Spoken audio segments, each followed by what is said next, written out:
క్రీస్తైన పరమాత్ముని ప్రతినిధులన్నావు.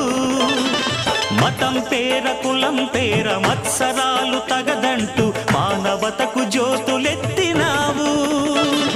రాముడైన రహీమైన నానకైన క్రీస్తైన పరమాత్ముని ప్రతినిధులన్నావు. మతం పేర కులం పేర మత్సరాలు తగదంటూ మానవతకు జ్యోతులెత్తినావు. కటిక విషం మింగి మాకు కరుణ పంచినావు. ఇలకే అపరంజి వెలుగు నీవు.